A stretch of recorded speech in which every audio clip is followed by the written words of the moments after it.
चलो भाई last topic इस चैप्टर का शुरू करते हैं, that is Kepler's laws.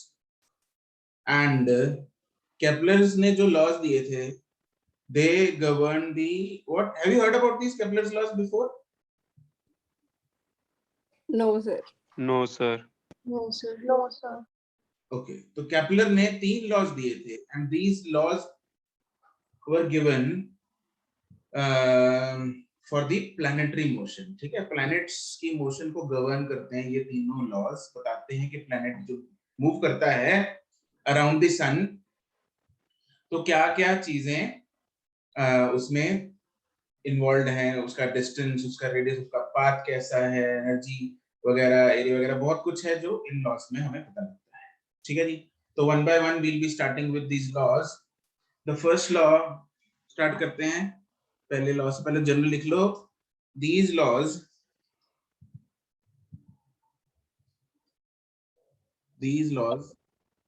Govern the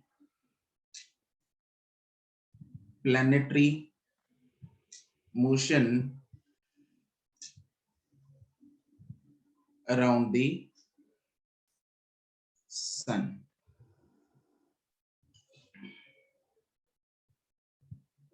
These laws govern the planetary motion around the sun.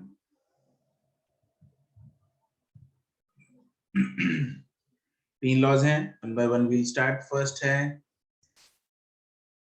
Kepler's first law, और इसका एक दूसरा नाम भी है, that is law of orbit.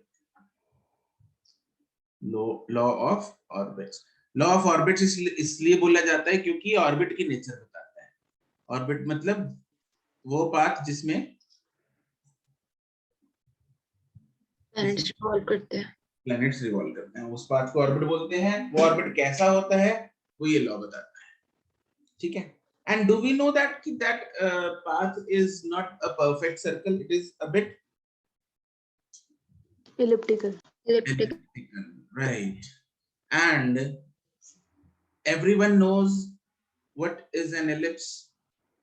Everyone in this class, कोई ऐसा व्यक्ति जिसको ना पता हो एलिप्स के बारे में, ना सुना हो? कोई ऐसा व्यक्ति है?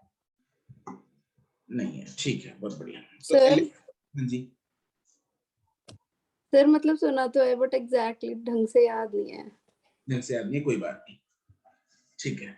एलिप्स होता है एक, ऐसे समझ लो, एक दबा हुआ सर्कल, एक flattened circle, right? That is ellipse. Okay, it is not a perfect circle. उसके दोनों तरफ जो रेडियस, जैसे हमने वो नहीं किया था जी, मतलब जो पर उसकी शेप होती है धरती की, तो यस सर। एलिप्टिकल होती है। ठीक है जी, चलो पहले इसमें लिख लेते हैं क्या कहता है ये law. According to this law,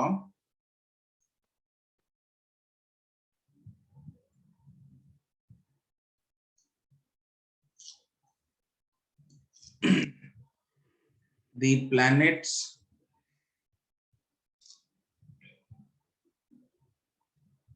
move around the sun in the elliptical orbits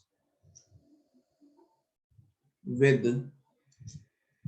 sun at one of its foci।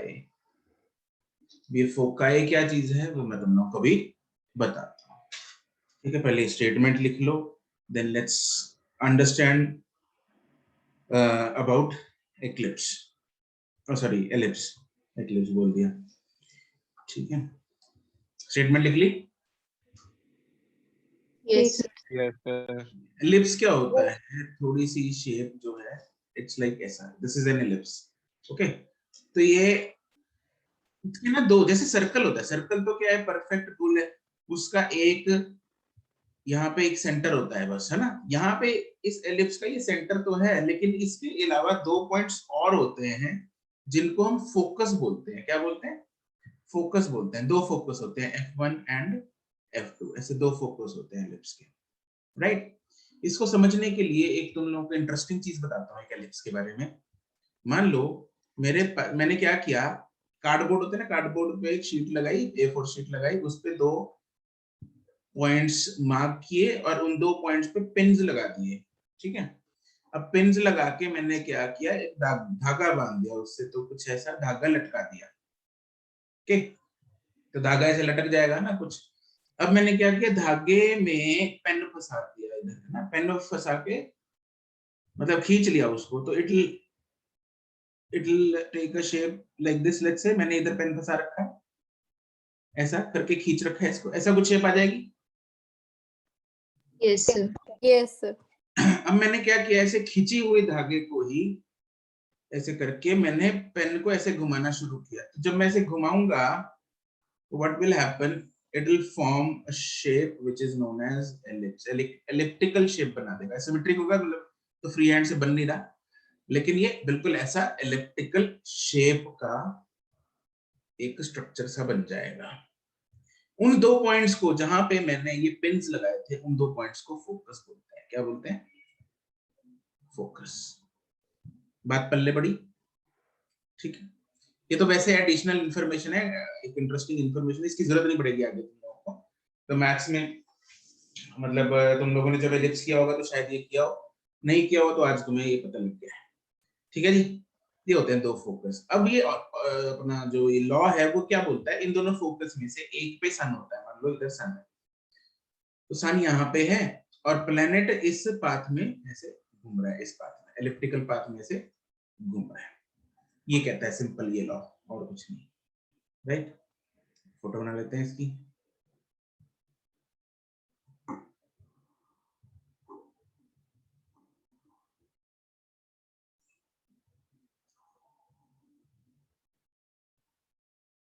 ये कुछ ऐसा एलिप्टिकल सी शेप हो गई।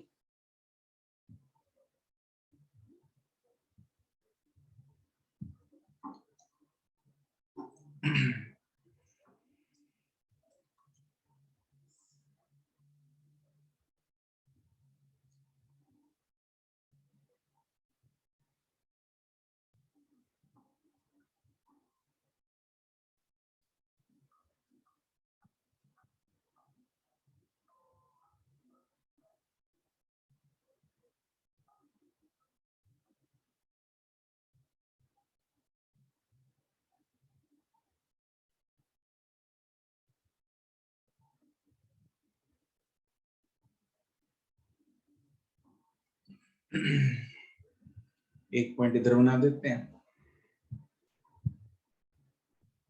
एक पॉइंट इधर बना देते हैं। इन दोनों पॉइंट्स को हम बोलते हैं focus. Let's say this is F1 and this is F2। एक पॉइंट पे, एक फोकस पे सन बना दिया।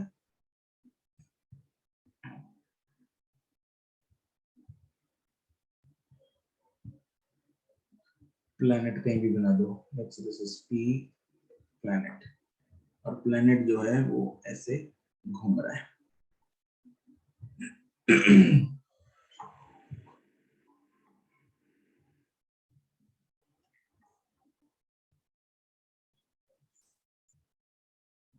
तो इसमें कुछ नई टर्म्स हैं जो हम सीखेंगे, वो टर्म्स आपको पता होनी चाहिए।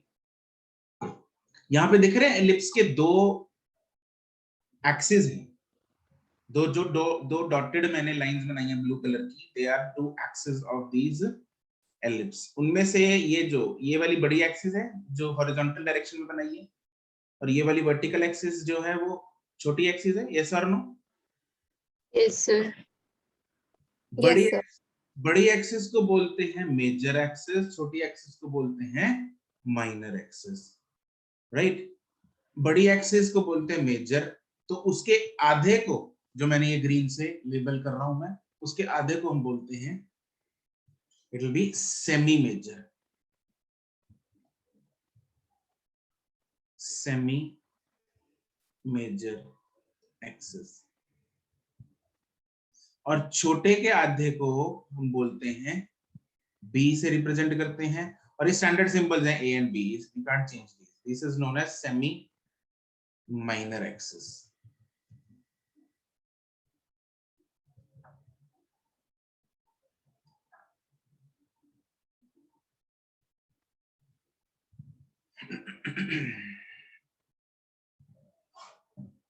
ठीक है,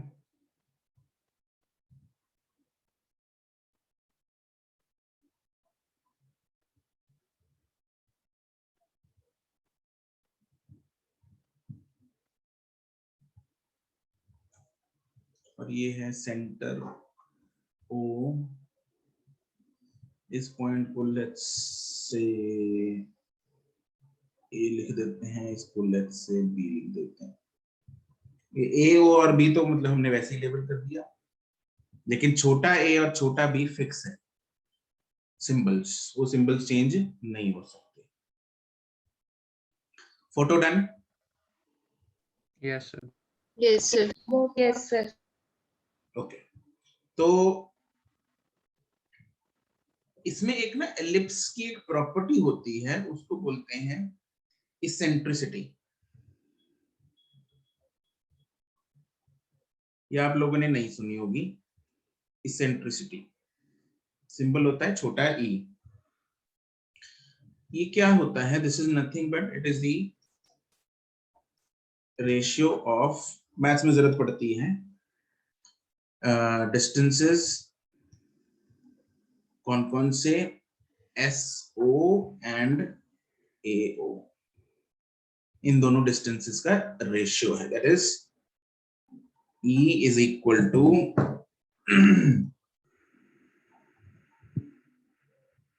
SO by AO, and AO is how much? क्या बोलते हैं AO को? Semi-major. Major axis. It is semi-major, that is, हाँ, therefore it is मतलब SO by A। तो यहाँ से मेरे पास निकल के आता है SO is equal to E times A। ठीक है, इसकी थोड़ी बहुत मतलब थियोरेटिकली जरूरत पड़ेगी, बट मेडिकल में, नॉन मेडिकल में आता है ये सवाल, इस पे आ सकता है क्योंकि एलिप्स किया होता है उन्होंने, मतलब it is a huge topic in non medical in maths, लेकिन मेडिकल में जरूरत नहीं पड़ती। अच्छा, ई जो है SO अपॉन AO है।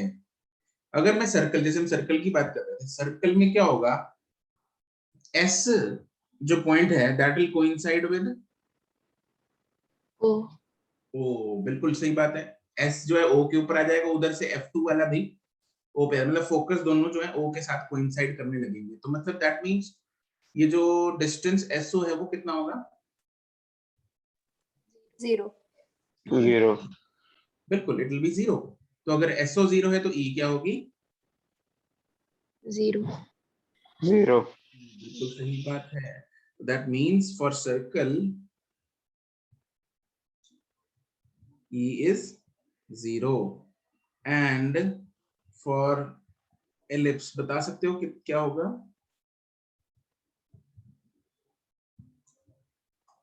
मतलब रेंज होती है इसकी, 0 तो सर्कल का हो गया, तो इट विल बी ग्रेट, मतलब 0 से ज्यादा होनी चाहिए। Yes, sir. Yes. जैसे जैसे वैल्यू बढ़ती जाएगी सर्कल एलिप्स फॉर्म में आता जाएगा, जितनी ज्यादा वैल्यू उतना ज्यादा एलिप्टिकल शेप होगी, हाँ के ना? Yes, sir. Yes. और ज्यादा से ज्यादा SO AO के बराबर ही हो सकता है, बाहर तो निकलेगा, हाँ के ना? Yes, sir. लेकिन जब वो बराबर हो गया वो तो मतलब बिल्कुल पिचक जाएगा, it will be like a straight line. ठीक है, विड्थ ही खत्म होगी ना, मतलब सॉरी विड्थ कह लो या हाइट कह लो उसको, माइनर एक्सिस ही खत्म हो जाएगा, तो it will be straight line. मतलब एलिप्स के लिए E जो है वो 0 से बड़ा होना चाहिए और 1 से छोटा। छोटा होना चाहिए। तो this is the value of E for eccentricity for ellipse. जो अर्थ की जो ऑर्बिट है दैट इज मतलब क्लोज टू सर्कुलर ऑर्बिट, मतलब ज्यादा नहीं होती है उसकी एलिप्टिकल नेचर। खैर चलो, तो यहां तक हो गया note? Yes, sir. Yes, sir. Yes, sir. Now will talk about these points A and B। इनको भी एक नाम दिया गया है, एंड डिस्टेंसेस जो सन से हैं प्लैनेट के, जब वो A पे है या फिर B पे है। जो डिस्टेंस सन से प्लैनेट का सबसे कम वाला डिस्टेंस कौन सा होगा, yes, एंड सबसे ज्यादा वाला कौन सा होगा? BS. yes, बहुत बढ़िया, राइट। तो सबसे कम वाला जब सबसे पास होता है, पास, P फॉर पास, तो पास वाला डिस्टेंस है AS, उसको हम बोलते हैं P से पास, P से पेरिजी, ठीक है। और सबसे दूर वाला डिस्टेंस कौन सा है? BS, right. दूर मतलब अपार्ट, A फॉर अपार्ट, और उस डिस्टेंस को हम बोलते हैं अपोजी। दिस इज वन तरीका to remember. You can invent any other तरीका. You guys are, expert in that. तुम लोग को तो बहुत कुछ चीजें याद करनी होती है बायो वगैरह में, है ना? ठीक है, तो ये एक तरीका है P से पास, पेरिजी, A से अपार्ट, अपोजी याद करने के लिए। तो ये कुछ टर्म्स हैं, ये हमें नाम इनके पता होने चाहिए क्या होते हैं ये, ठीक है। तो पहले हम लिख लेते हैं पेरिजी, ये है distance AS, it is the closest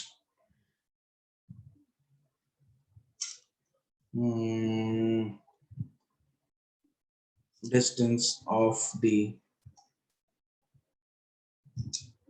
planet from the sun.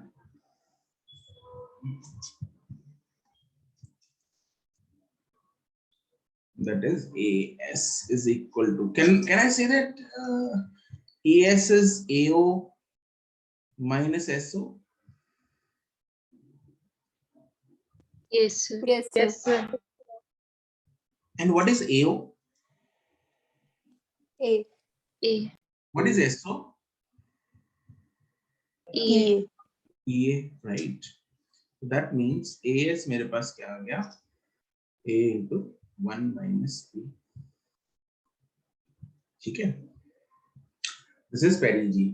इस पे न्यूमेरिकल नहीं आते, बस आपको याद रखना है, ठीक है। अदरवाइज निकालना, मतलब एलिप्स की फोटो अगर याद रखोगे तो ये चीजें निकालना मुश्किल नहीं है। बस अब एलिप्स की फोटो याद रखो, वो मेन चीज है, बाकी जिस तरह के सवाल आते हैं वो हम करेंगे।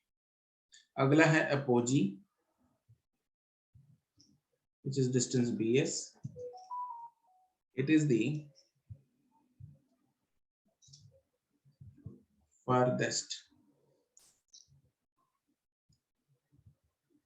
distance of the planet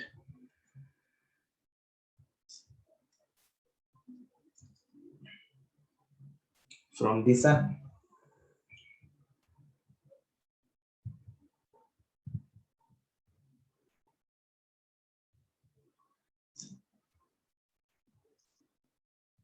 That is BS is equal to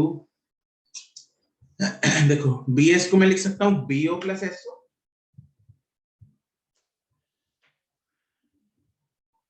yes, sir. and BO is A, and SO is E, E. BO plus SO, which is nothing but A plus AE. That means BS is A into 1 plus E.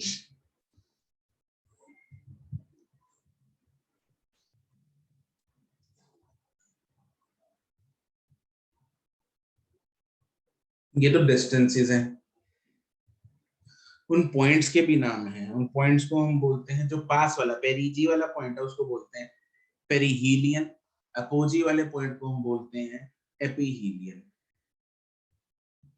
ठीक है। तो points हैं,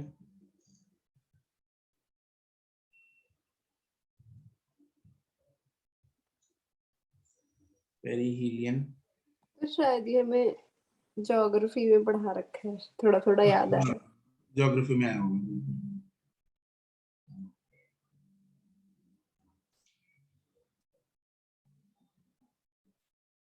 It is the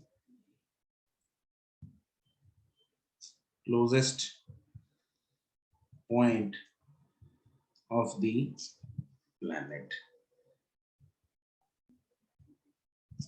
from the sun.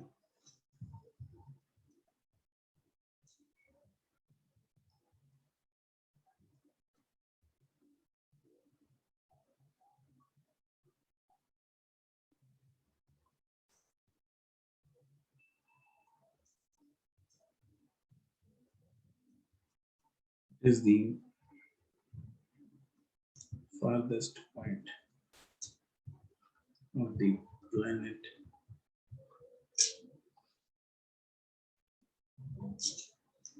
from the sun.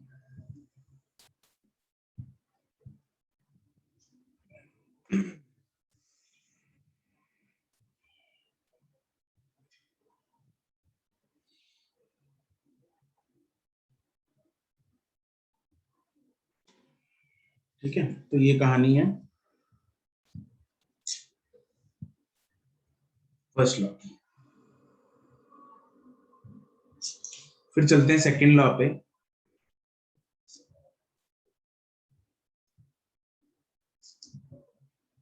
Kepler's second law, इसका दूसरा नाम है law of areas.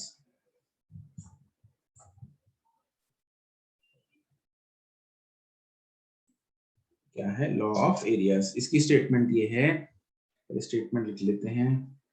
According to this law, the line joining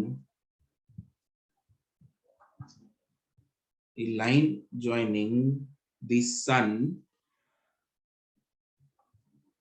and the planet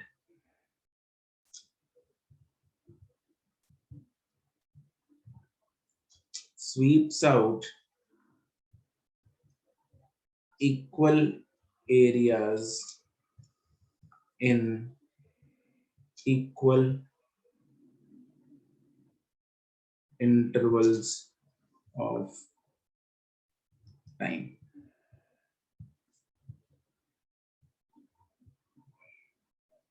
ये बोलता है। अब ये बोल तो रहा है, लेकिन क्या मतलब है इसके बोलने का, वो हम समझ लेते हैं। Draw the figure again.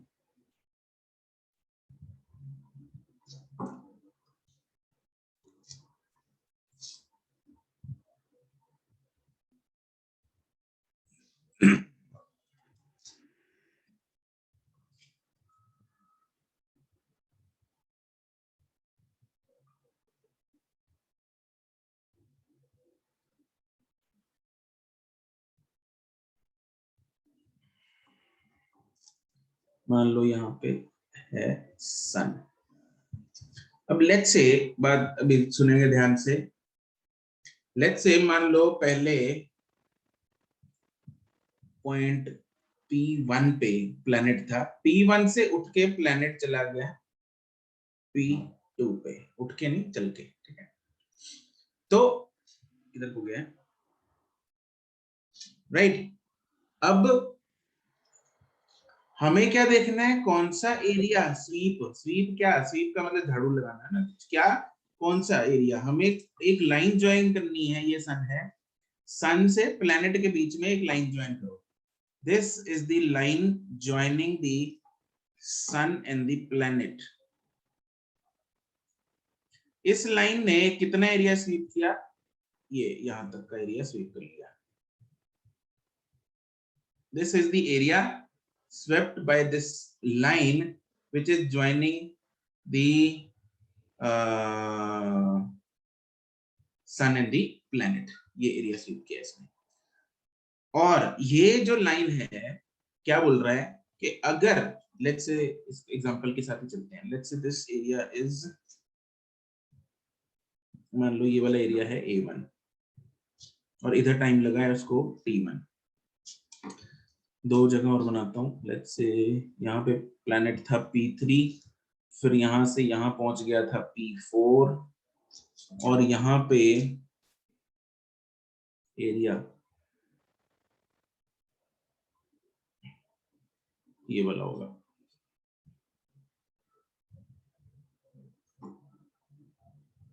ठीक है, तो क्या बोल रहा है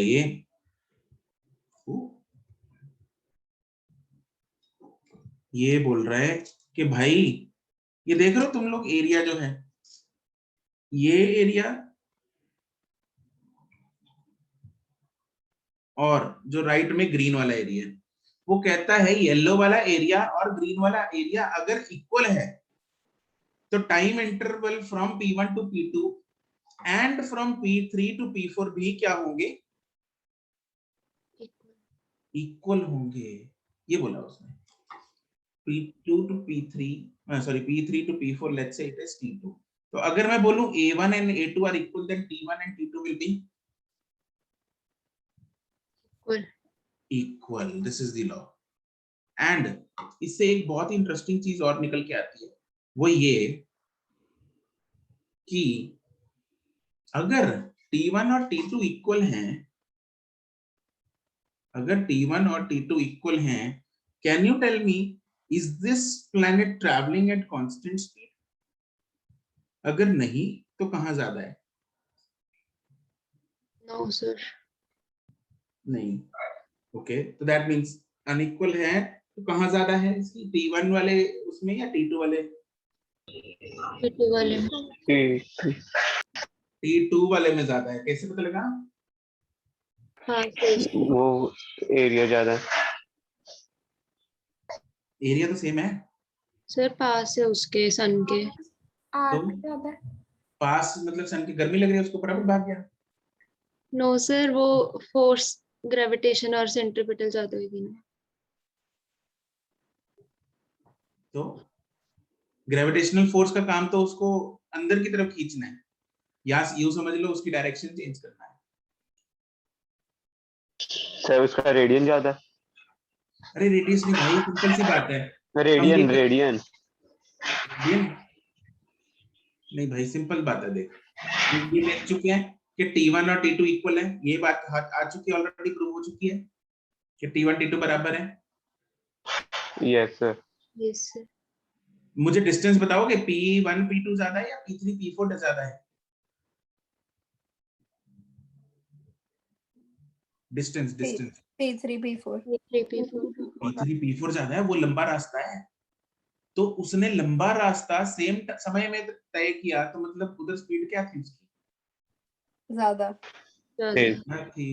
तेज थी। अरे आगे ना, यस सर।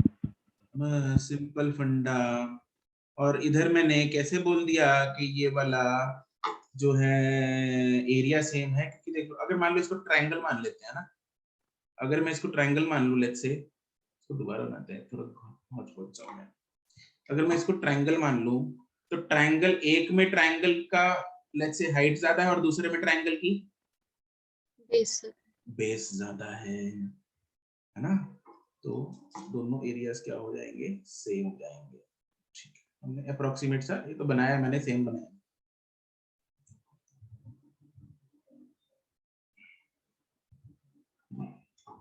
फोटो बना लो भाई, ये मिटता नहीं, मिटता है।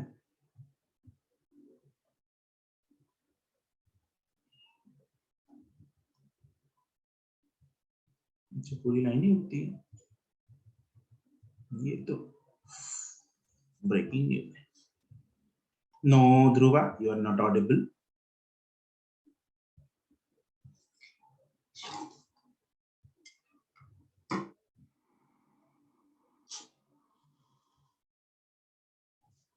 तो यहाँ पे लिख लेते हैं साइड में, if A1 is equal to A2 equal areas, then T1 is equal to T2 equal times, दोनों को डिवाइड कर देता हूं, दैट इज बोल सकता हूं A1 by T1 is equal to A2 by T2,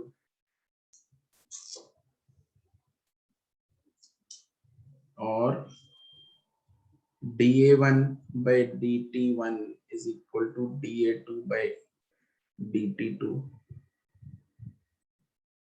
and जैसे distance upon time is velocity, ऐसे ही एरिया अपॉन टाइम को हम बोलते हैं एरियल वेलोसिटी। क्या बोलते हैं? Areal velocity. That is dA by dt is constant, that is aerial velocity is constant। यही सेकंड लॉ है। सर ऊपर कर दो।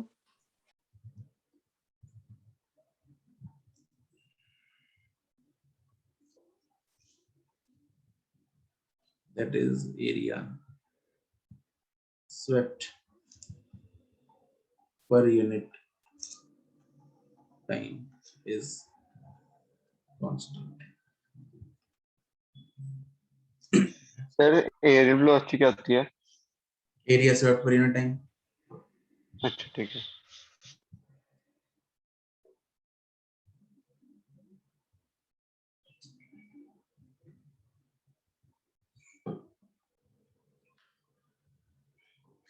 जो हमने फाइंडिंग की थी वो भी लिखी लो फोटो में। यहाँ पे स्पीड ज्यादा थी या कम थी? ज्यादा।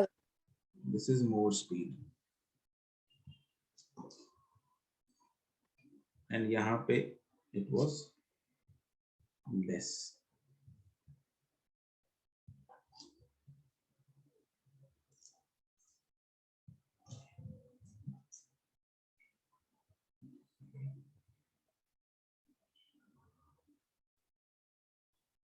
जब बना लिया तो बता देना।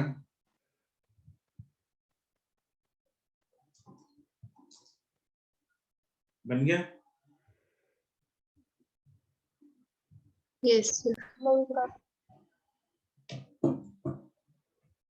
इसको प्रूव कर लेते हैं।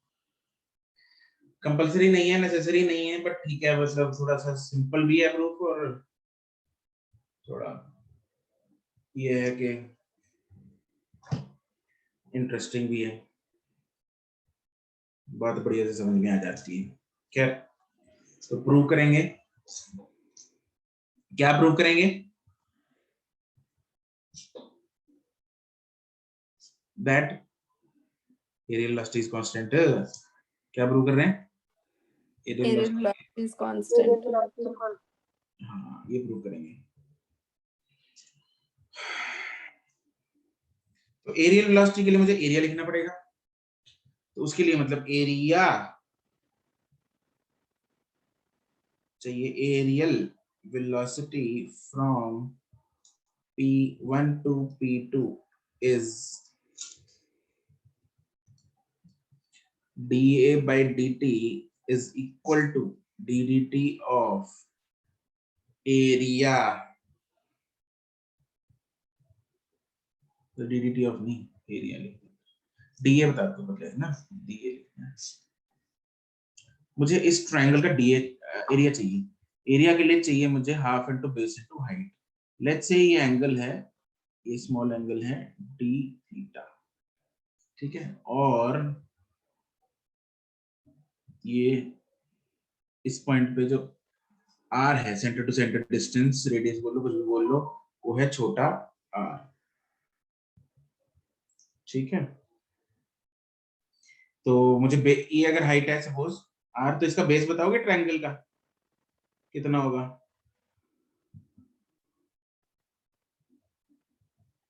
मतलब P1 P2 length, half into base into height लगाना है मुझे, बताओगे जरा?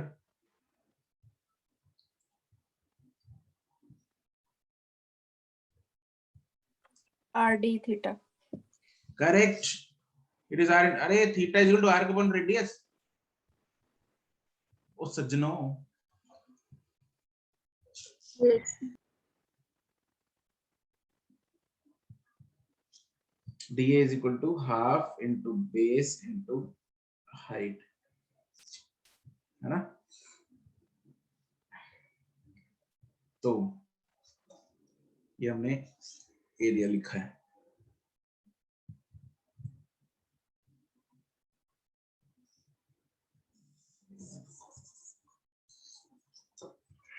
एरिया लिखते हैं सीधा, एरिया तुम लोग को काटने की जरूरत नहीं, अगर लिख लिया वहीं पे एरिया वेलोसिटी की जगह एरिया लिख लो। Area from P1 to P2 is dA is half into R into R d theta। ऊपर नीचे लिख दी, पहले एरिया लिखना था इसलिए मैंने ड्रॉप कर दिया। तो आर्क इज इक्वल टू, मतलब theta is equal to arc upon radius लिखा है मैंने।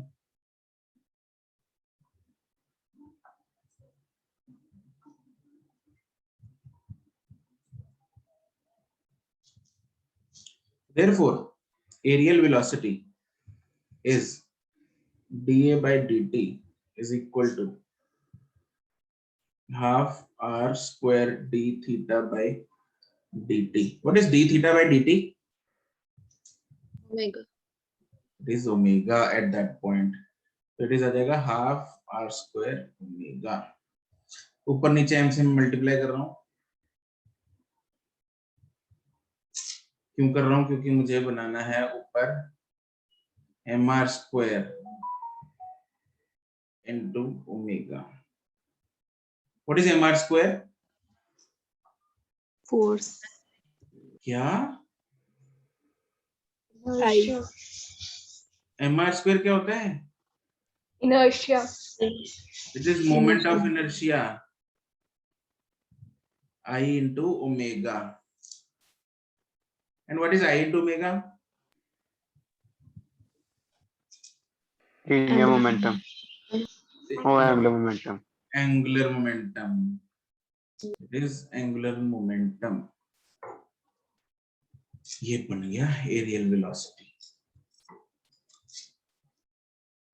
ये ना फॉर्मूला याद ही कर लेना, एरियल वेलोसिटी का काम आ जाएगा।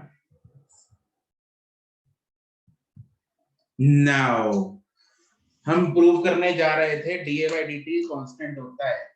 तो राइट हैंड साइड तीन टर्म्स हैं, L/2m, 2 कांस्टेंट है पता है, मास कांस्टेंट है पता है। क्या एंगुलर मोमेंटम इधर कांस्टेंट है? एंगुलर मोमेंटम कब कांस्टेंट होता है?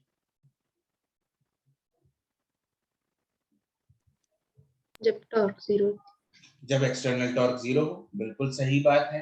तो इस सिस्टम में सन और धरती के अलावा तो कोई नहीं है। No sir. तो फोर्स किसने लगाई? सन ने लगाई। इंटरनल फोर्स, इंटरनल टॉर्क जो भी है, एक्सटर्नल टॉर्क जो है वो 0 है। बाहर से कोई आके धक्का तो नहीं मार रहा प्लेनेट को। तो that means external torque is 0। तो एक्सटर्नल टॉर्क 0 होने की वजह से एंगुलर मोमेंटम क्या होगा? कांस्टेंट होगा।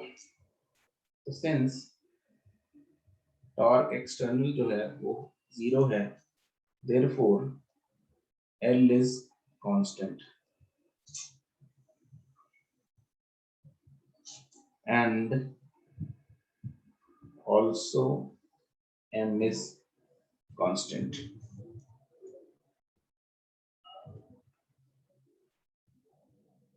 तो पता ही है कांस्टेंट है, तो therefore सर m किसका मास होगा? उसका प्लैनेट का मोमेंट ऑफ इनर्शिया प्लैनेट का ही लिखा है हमने।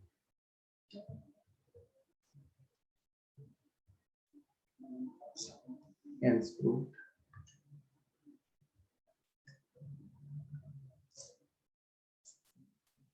ठीक है। Yes sir. Yes sir. Yes sir. तो यहाँ पे हमने ये प्रूव कर दिया कि dA by dt जो है वो क्या है? कांस्टेंट है, एरिया वेलोसिटी कांस्टेंट है। तो इसके ऊपर डायरेक्टली हमारे पास सवाल आ रहा है।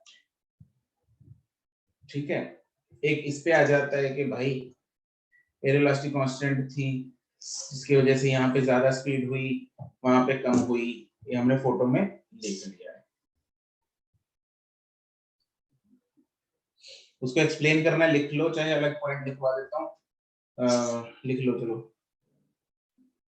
कि भाई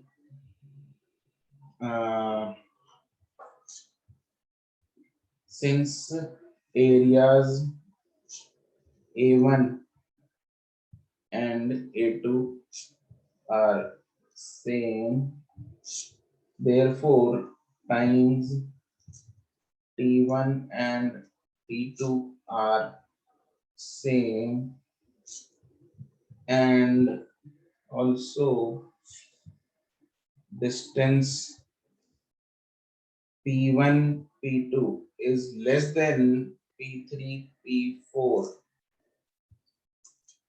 Therefore, speed of planet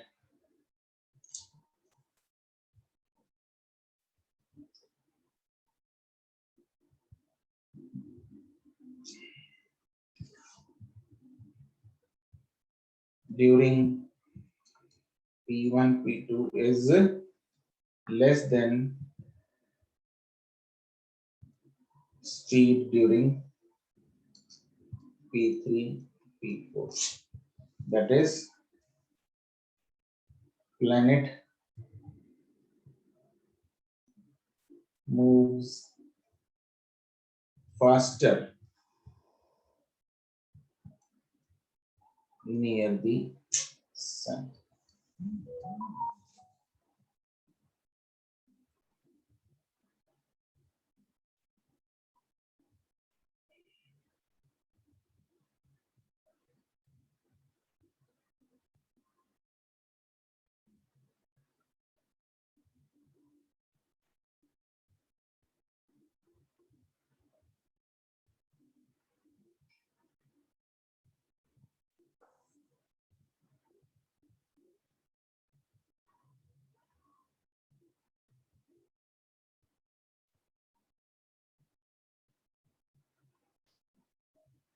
लिख लिया? Yes, sir.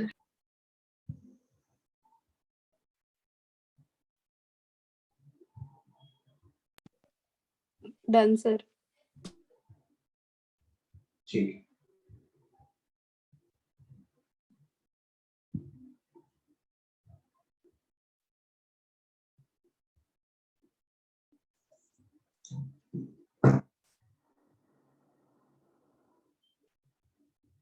इसके बाद आता है थर्ड लॉ। थर्ड लॉ हम ऑलरेडी कर चुके हैं indirectly, T square directly proportional to R cube, वो एक्चुअली थर्ड लॉ ही है, Kepler's third law of planetary motion. इसको हम बोलते हैं, ये गवर्न करता है टाइम पीरियड को, इसलिए इसको बोलते हैं law of periods,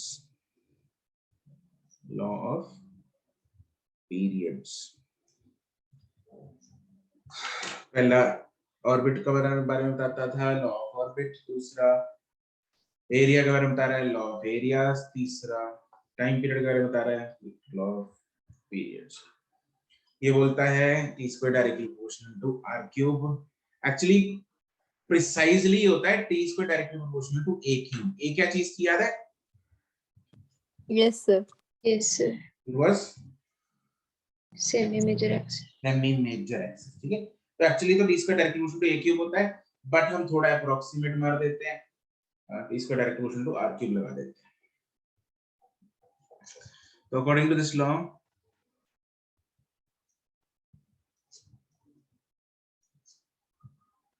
the square of the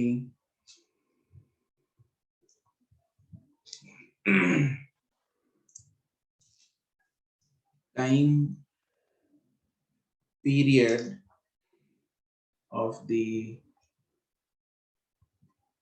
revolution of the planet, इसके तो सवाल भी हम कर चुके ऑलरेडी, है ना, around the sun is directly proportional to the cube of the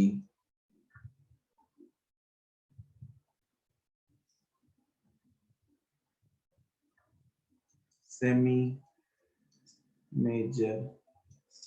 axis of the elliptical orbit.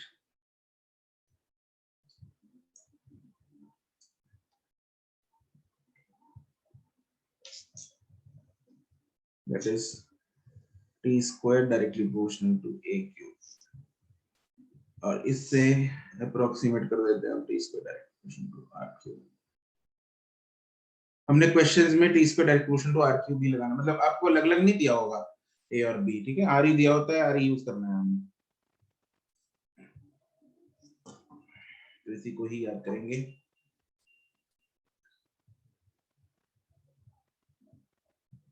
Actually याद है हमें ऑलरेडी, याद है कि नहीं याद है? याद है या- सर। यस सैटेलाइट्स के लिए किया था।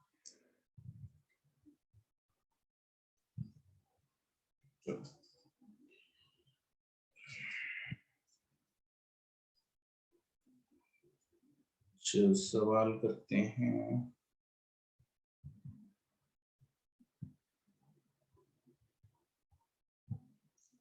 If the distance of the planet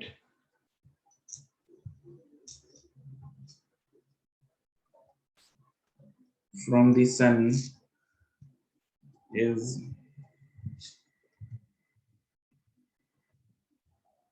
4 times the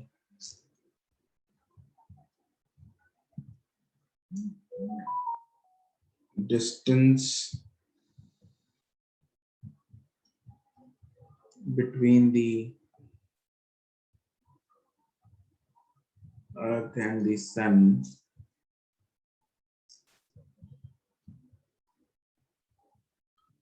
then find the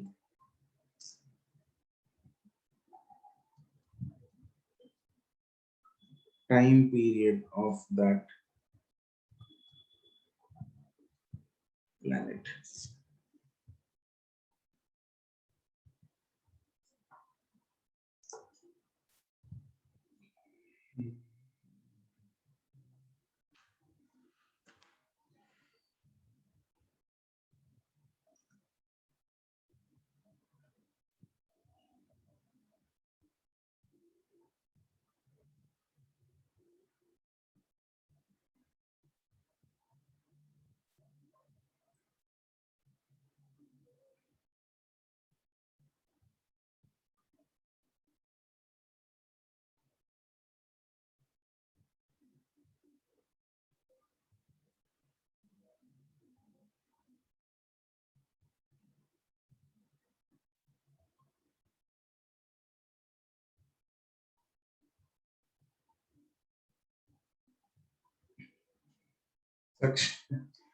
सक्षम क्या हो गया है? विद्योत्मा ठीक है।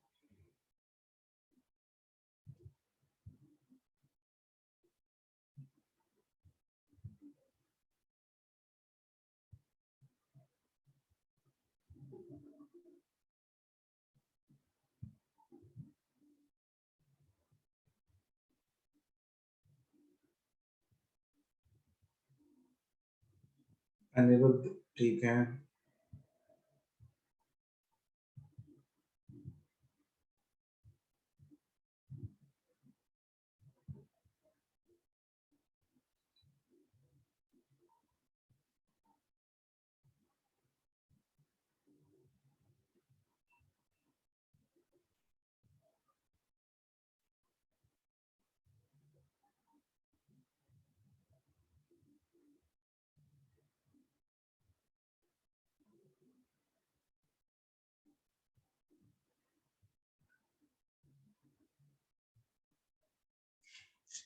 ध्रुव गलत है।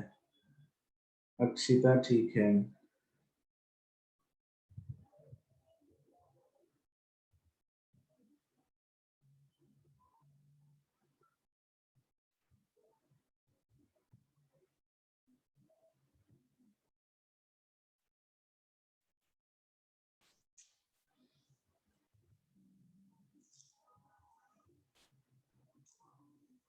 आदित्य ठीक है। अनुष्ठा क्या कर दिया? प्रभनूर ठीक है।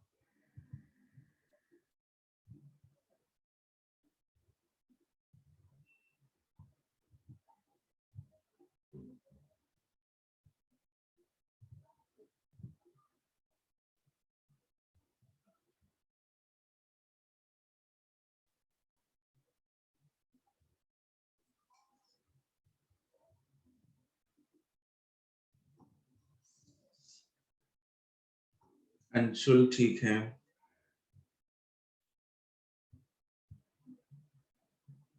सक्षम गलती मिली? ना सर, ढूंढ रही हूँ। सक्षम बताना टाइम पीरियड धरती का कितना है? 24। अच्छा नहीं, एक में। अच्छा ठीक है, पता चल गया। और यही गलती की ध्रुवा ने। It is not 24 hours. 24 hours कौन सा टाइम पीरियड होता है? वो तो रोटेशन का होता है। रोटेशन। दैट इज रोटेशन का। हम यहाँ पे रेवोल्यूशन की बात कर रहे हैं। It is 1 year. ठीक है, तो हमें लगाना है T square directly proportional to R cube, which means it is t2 by t1 का स्क्वायर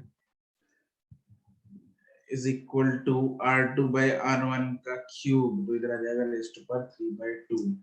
r2 is 4 times, तो 4/1 रेज़ टू पावर 3/2। पहले क्यूब करेंगे, पहले रूट करेंगे।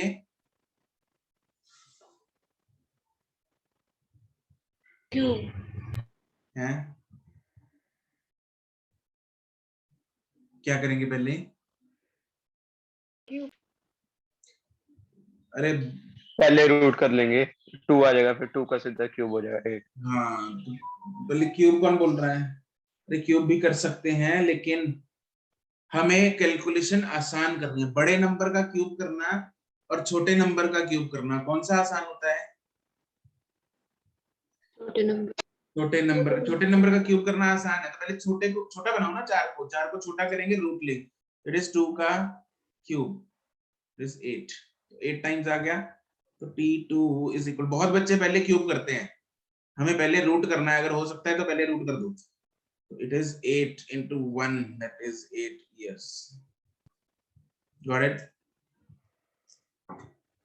यस। ठीक। नेक्स्ट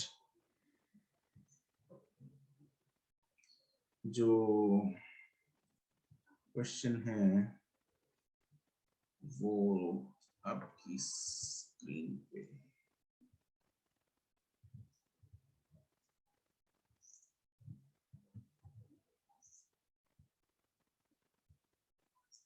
ये रहा।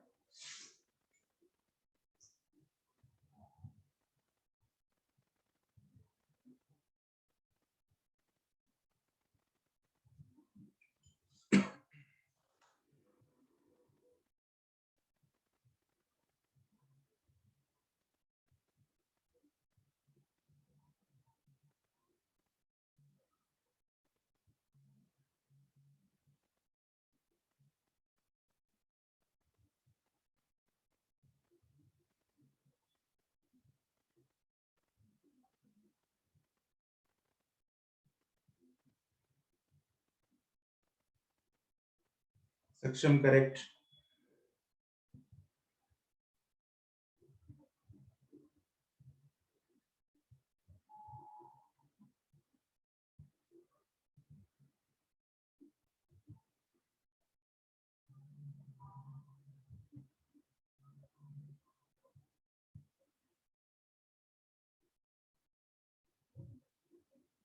Aditya correct.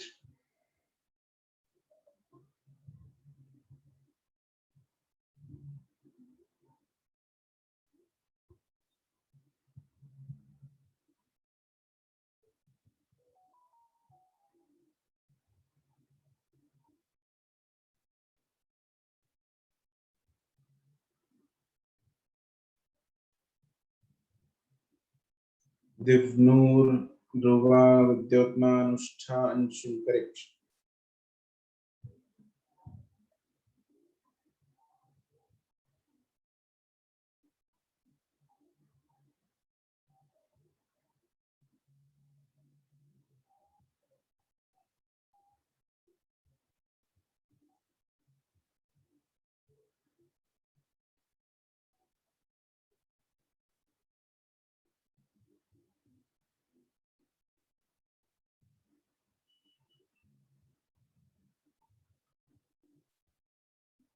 Misty correct.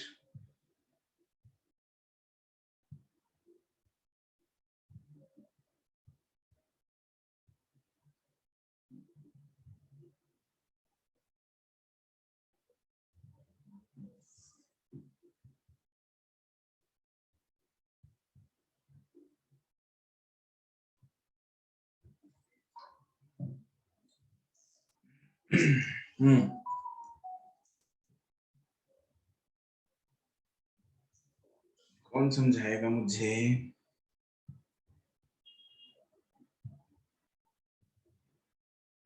Anshul, yes sir. Explain.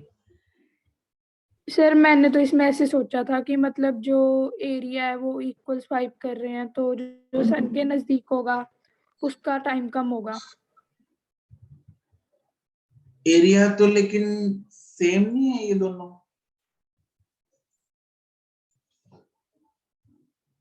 पर सर DA मतलब जो डिस्टेंस है वो तो जो डीएबी वाला वो ज्यादा होगा ना। डिस्टेंस DAB कहाँ ज्यादा है? सेम तो है। ये वाला डिस्टेंस DAB और DCB या BCD जो है सेम ही है। डिस्टेंस सेम है, एरिया सेम है, एरिया सेम है, डिस्टेंस सेम है, तो एरिया सेम होने की वजह से टाइम सेम नहीं हो जाएंगे? पर सर वो सन के भी तो मतलब नजदीक होगा ना। सन के नजदीक है, बिल्कुल। हमने ऊपर पढ़ा है कि जब प्लैनेट सन के नजदीक होता है तो उसकी स्पीड क्या होती है? फास्ट होती है। तो सन के जब नजदीक है, मतलब इस लेफ्ट साइड में T1 है और इधर T2 है, जो T1 है वो क्या होगा? कम हो जाएगा, क्योंकि वो सन के नजदीक है, वो तेज ट्रैवल कर रहा है। तो दो लॉजिक है मेरे पास, दोनों से गड़बड़ आंसर आ रही है ना? मतलब एक से एक आंसर आ रहा है, दूसरा लॉजिक डिफरेंट आंसर दे रहा है। मतलब जो हमने पढ़ा वो अभी गलत प्रूव हो गया। फिजिक्स मतलब जो भी हम पढ़ के आए हैं ऊपर, केपलर का दूसरा लॉ, वो अभी आके हमने इस सर क्वेश्चन में वायलेट भी कर दिया। हाँ भाई। आई थिंक जो हम एरिया लेंगे वो तो सन से पॉइंट को लाइन जोड़ के फिर लेंगे ना। Correct, absolutely correct. हम यहाँ पे एरिया बना ही गलत रहे हैं। एरिया होगा ये वाला। अरे क्या सोचने लग गए थे तुम लोग? ऐसा थोड़ी है कि हमने 2 मिनट पहले जो चीज पढ़ी अभी वायलेट कर देंगे उसको। है केमिस्ट्री थोड़ी है? पहले एक चीज पढ़ो फिर वायलेट करो, फिर दूसरी चीज पढ़ो फिर वायलेट करो। क्यों भाई? ऐसी होता है केमिस्ट्री में या नहीं होता? Yes sir. Yes sir. पहले डाल्टन पढ़ा, वायलेट। थॉमसन पढ़ा, वायलेट। उसके बाद रदरफोर्ड पढ़ा, खत्म। बोहर पढ़ा, खत्म। सब उड़ा दिए। फिर बोहर के बाद कौन आ गया? सर सही चीजों से ज्यादा गलत चीजें पढ़ ली हमने। सही बात है। तो हम एरिया देख रहे हैं इधर, ये वाला एरिया, ये वाला एरिया हो गया, और इधर से ये वाला एरिया होगा। तो ये एरिया तो डिफरेंट है कि नहीं है? तो दोनों लॉजिक भाई सेम बताते हैं। फिजिक्स में ऐसा नहीं होता, दोनों लॉजिक क्या है? सेम। तो जैसे मर्जी एक्सप्लेन कर लो इसको। एरिया वाला, सिंस एरिया BAD DAB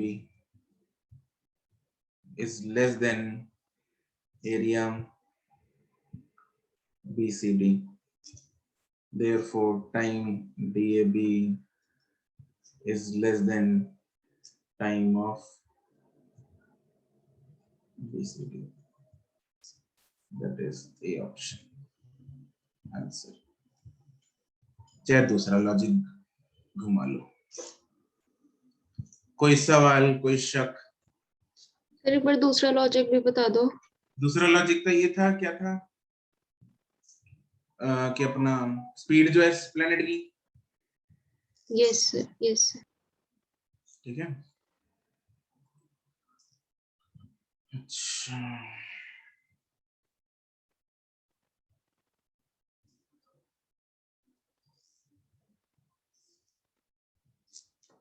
अगला क्वेश्चन लिखो।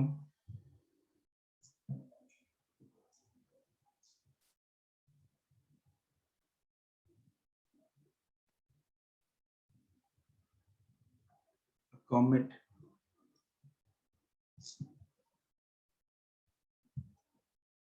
orbits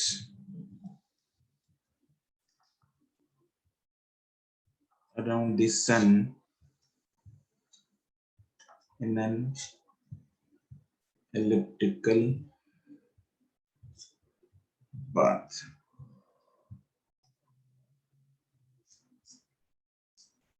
हमें बताना है does the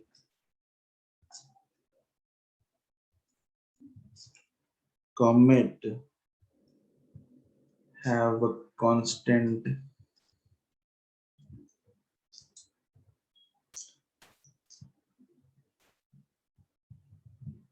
मतलब which of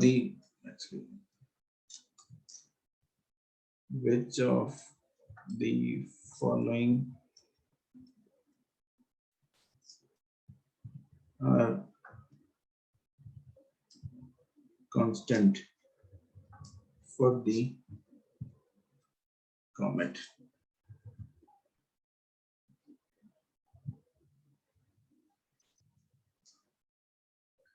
इनमें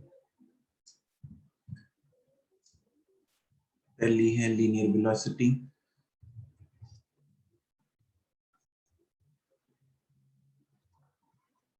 स्पीड, हम डायरेक्शन की बात नहीं कर रहे, लीनियर स्पीड, फिर है एंगुलर स्पीड। सर आपने ये 3 लाइनें जान के छोड़ी। क्या छोड़ी?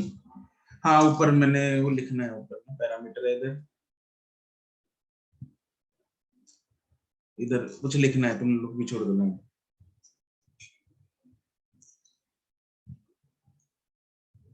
फिर एंगुलर स्पीड, इसके बाद 2 लाइन छोड़ देना, फिर एंगुलर मोमेंटम,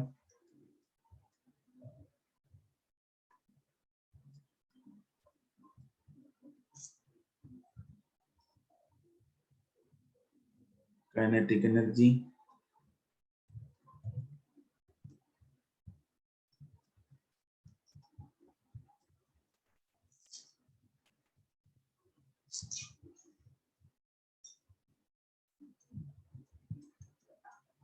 पोटेंशियल एनर्जी।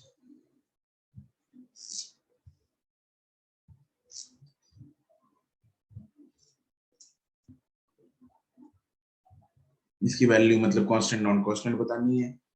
फिर ये भी बताना है अगर कांस्टेंट नहीं है तो नियर द सन ज्यादा होगी या अवे फ्रॉम द सन ज्यादा होगी।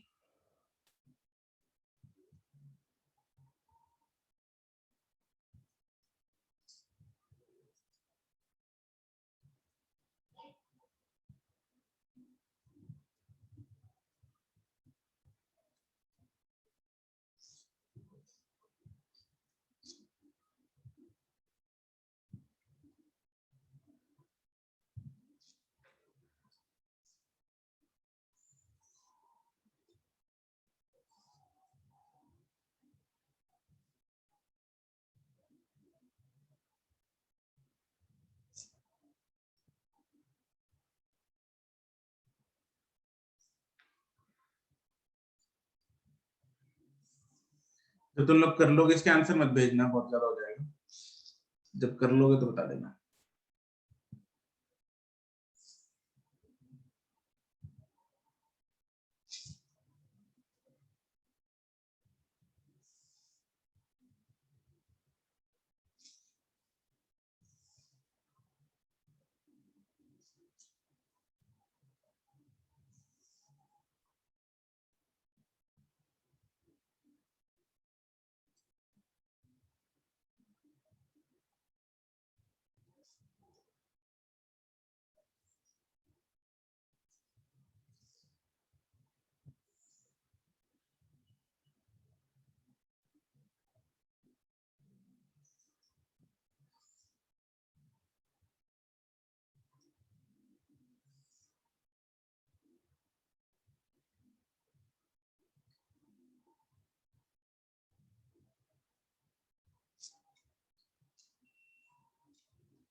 हाँ भाई, हो गए?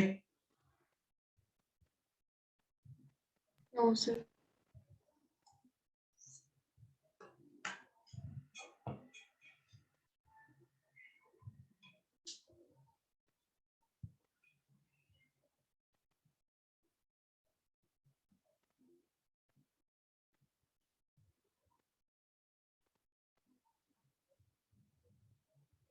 Sir done. डन। ओके, जिसका हो गया जरा भेज दो एक बार डन लिख के।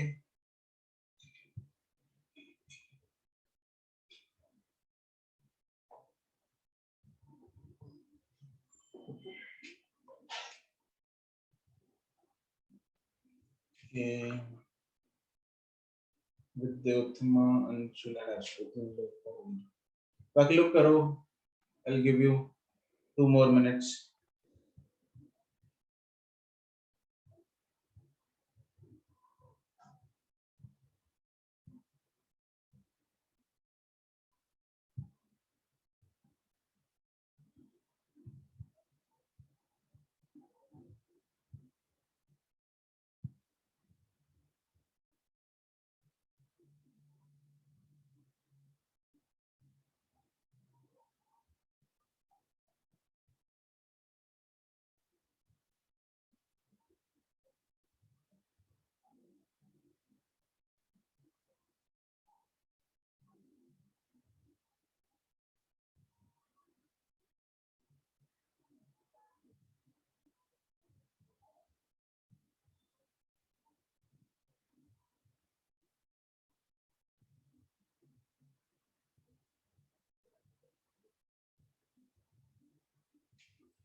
बाकी लोग एक और लिख लो, इसमें टोटल भी लिख लो।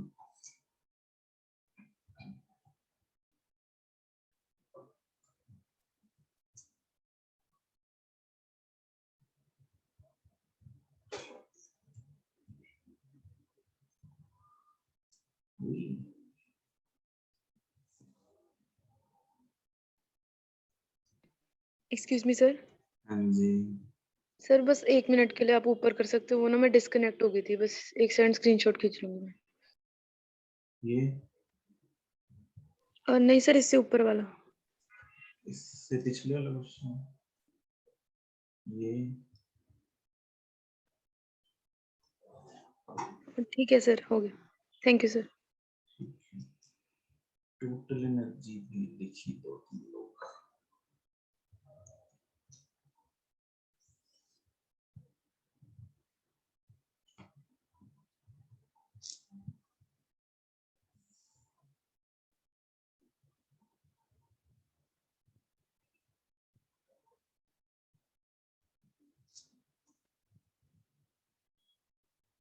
तो पता ही है, मतलब है टोटल एनर्जी तो, लेकिन लिख लो। चलो लीनियर स्पीड की बात करते हैं। लीनियर स्पीड क्या होती है?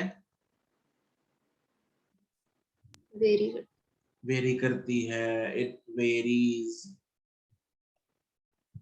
And near the sun it is More. and away from the sun it is less. Less. Angular speed क्या होगा? Variable. It will be variable. कैसे निकालते हैं? एक तरीका इसका निकालने का ये है, हमें पता है Omega angular VR. v is equal to omega r है। हाँ निकाल सकते हैं, लेकिन उसमें हमें पता नहीं है ना कि ओमेगा की एक्चुअली v भी चेंज हो रहा है, r भी चेंज हो रहा है, ओमेगा भी चेंज होगा, तो हमें नहीं पता क्या करेगा, क्या होगा फाइनली इसका इफेक्ट। तो L इज इक्वल टू, हम ये यूज कर सकते हैं, L is equal to I omega, मतलब L is equal to I into omega, मतलब mr square into omega is constant. Yes और नो? तो क्या मैं ये बोल सकता हूं कि omega is inversely proportional to R square? तो जहां पे r कम होगा वहां पे एंगुलर स्पीड ज्यादा होगी, तो it is more, it has more value near the sun, ठीक है, and vice versa. Angular momentum is constant. It is constant, तो इस ये तो नहीं बनता। Kinetic energy Variable.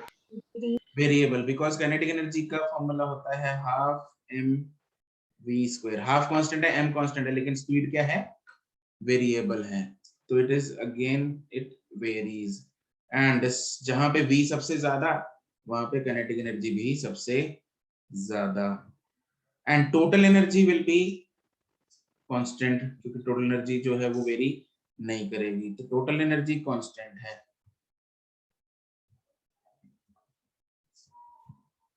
अब टोटल एनर्जी कांस्टेंट है तो काइनेटिक एनर्जी अगर ज्यादा है जहां पे, वहां पे पोटेंशियल एनर्जी क्या होगी, कम कम होगी, Less. एंड जहां पे कम है वहां पे ज्यादा होगी। तो it is like this. Got it?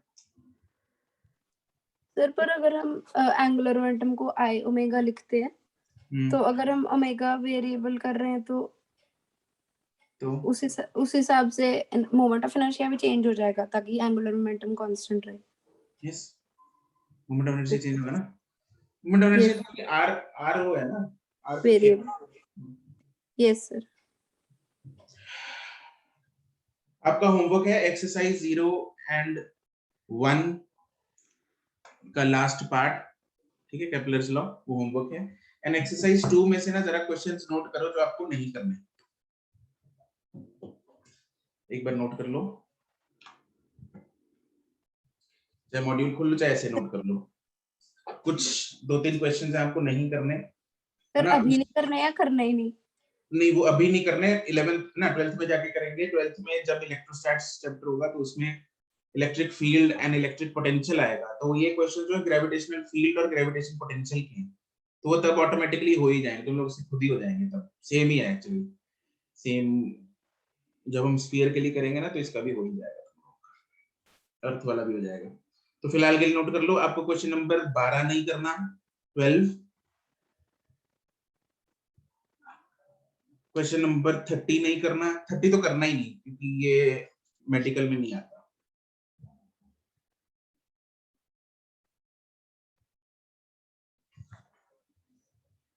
Question number 40 जो है ना, तुम लोग ट्राई कर लेना, 40 इज अ बिट है ना एट हायर लेवल, मतलब मेडिकल में थोड़ा कैलकुलस में वो ज्यादा है इक्वेशंस, तो फिर भी लेकिन कर सकते हो, करना है कर लेना, but it is a bit difficult, try मार सकते हो। फिर उसके बाद कौन सा नहीं करना हमें, 43 नहीं करना एंड 44 नहीं करना, ठीक है। तो आपको जो नहीं करने, आई विल रिपीट, 12 मतलब 12, 30, 43, 44, 40th if you want to skip you can, ठीक है। तो ये हैं सवाल जो आपको नहीं करने। Exercise 2 will be discussing on Saturday of this week, ठीक है। तो ये था हमारा चैप्टर। अब हम कर लेते हैं, we have time, can we discuss, हमारा पार्ट कौन सा डिस्कस होने वाला है, पार्ट CDE। सी, सी से। चलो let's finish off some of the parts. फिलहाल ये टॉपिक हमारा फिनिश हो चुका है, तो इसको हम करते हैं समाप्त। Let's go to the discussion now.